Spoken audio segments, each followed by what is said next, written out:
Hello friends, बरायबाय Bodo Info official YouTube channel आसा खालामो गासिबो मोजां दङ। दा गोबां ट्रेन्डिं जागासिनो दङ, बेनो जाबाय गोबां खोनादों आरो सिगांबो भिडिअ मोनखाबाय आधार कार्डजों पेन कार्डजोंहाय लिंक खालामनांगौ आरो खालामाबा जेरावबो प्रब्लेम जासिगोन नोंथांमोननि रां सोनाय बख'नाय रां मोननाय सरकारनि बेफोरावहाय गोबां प्रब्लेम्स जागोन। थ' बेनि सायाव कभार खालामगोन बे भिडिअखौ नोंथांमोना सोरबायदि लिंक खालामनांगौ आरो खालामनाङा। स' बेनि सायाव आपडेट लाना फैदों आरो खालामाबा मा प्रब्लेम जागोन खालामबा मा मुलाम्फा दङ बेनि सायाव हानाय एसेबां कभार खालामगोन नोंथांमोना भिडिअ नायजोब अब्लानो बुजिगोन। एन्ड भिडिअ नायखांनानै मोजां मोनोबा लास्टआव लाइक खालामनांगोन, कमेन्ट्स खालामनांगोन आरो जायफ्रा चेनेलाव गोदान साबस्क्राइबबो खालामनानै लानो हागोन। बेफोरबायदिनो माखासे लेटेस्ट टेक्निकेल भिडिअ आपडेट मोनो Bodo Info।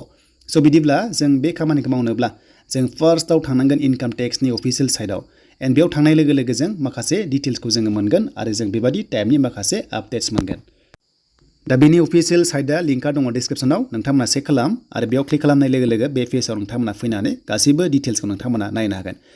दा नोंथांमोनखौ लिंक खालामनांगौनि गोनांथिया बेनो, जों बेखौबो नायगोन आरो सोरबादि स्टेटआ लिंक खालामनाङा जों बेखौबो नायगोन। गासैबो डिटेल्सआ दंखाजोबो पेन कार्डनि एबा आधार कार्डनि लिंक खालामनाय प्रसेसआ। नाथाय लोगोफोर बे जोबोर इम्परटेन्स, मानोना आपकामिंआव नोंथांमोना गोबां प्रब्लेम्सआव गोग्लैगोन जायनि लिंक खालामा। स' बेखायनो मोनसे बाथ्रा हानायसेबां नोंथांमोना दानि जुगाव गोरोबनांगोन, बेखायनो लिंक खालामनांगोन अब्लासो प्रब्लेम नोंथांमोना गोग्लैनाय नङा। स' नोंथांमोना बेयाव फैनाय लोगो लोगो बेबायदि माखासे आपडेट्स मोनगोन जे बेयाव गोबां रोखोमनि लिंक्स दङ। दा जों फार्स्टआव मोनदों link Aadhaar status and second अपसनाव दङ लिंक आधार। स' बे मोननैयानो जोबोर इम्परटेन्ट पेन कार्ड आधार कार्डनि अपसनाव नोंथांमोना बेयाव फैनाय लोगो लोगो डिटेल्सखौ नायनो हागोन जे नोंनि लिंक दंना गैया।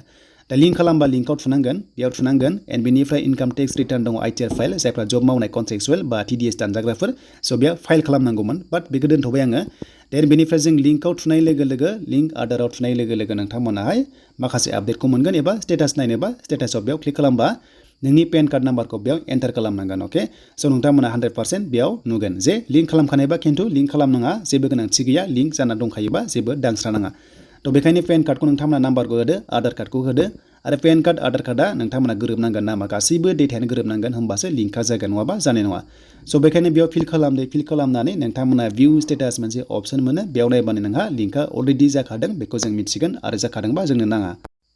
स' बेनिफ्राय नोंथांमोना मिथिबाय लिंकआबा अब्ला बेबायदि ओंखारगोन। स' बेबायदि जाबायबा जेबो नांला एन्ड जास्ट क्लस खालामदो एन्ड क्लस खालामनानै नोंथांमोना बेक थांदो, बेक थांनानै मोनसे अपसन जायफ्रा लिंक खालामाखै नोंथांमोना पेन कार्डजों आधार कार्डजोंहाय नोंथांमोनाहाय लिंक खालामनांगोन।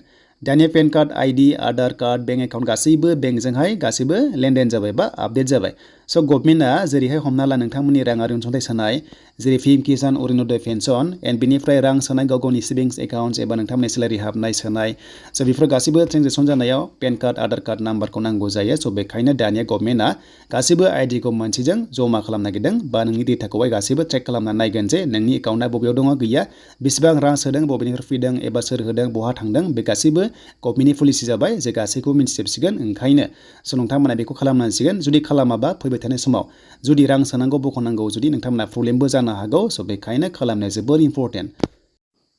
बेनिफ्राय लिंक खालामबा लिंक आधाराव थुनाय लोगो लोगो बेबायदि पेजआ फैगोन आरो बेयाव फैनाय लोगो लोगो आसामाव आरो लोगोसे मेघालया जम्मु काश्मीराव लिंकखौहाय कम्पालसरि खालामाखै, मानोना बे साइडआवहाय बे स्टेटआव एसे कनसिडार दङ। जुदि खालामबा पेन कार्डजों आधार कार्ड नाम्बार होनानै नोंथांमोना लिंकआव थांनांगोन आरो नोंथांमोना 1000 फाइन होनांगौ, मानोना डेट बारबाय, सिगाङाव फ्रियावनो हायोमोन आरो फिन खनसेबाव दाखालि बावै फ्रि खालामदोंमोन आसाम स्टेटनि थाखाय, मानोना कम्पालसरि नङा नालाय। दा जोङो प्रेजेन्टआव बेसेबां पेमेन्ट दाननांगोन जेब्ला जों लिंक खालामगोन अब्ला मिथिगोन। स' सोरबाफोर जुदि खालामदोंबा कमेन्ट्स खालाम दायो बेसेबां पेमेन्ट दाननांदों, नाथाय दाखालि बावै रिसेन्टलि फ्रियावनो खालामनो हादोंमोन। अके, स' बेनिफ्राय मिथिबाय जे आसामाव कम्पालसरि नङा, बेखौहाय इनकाम टेक्सआ बुंखादों। स' बेनोमोन एन्ड नेक्स्टआव A to Z भिडिअ फैबावगोन एप्लाइ खालामनाय प्रसेस, लिंक खालामनाय नोंथांमोनाहाय मोननो हागोन।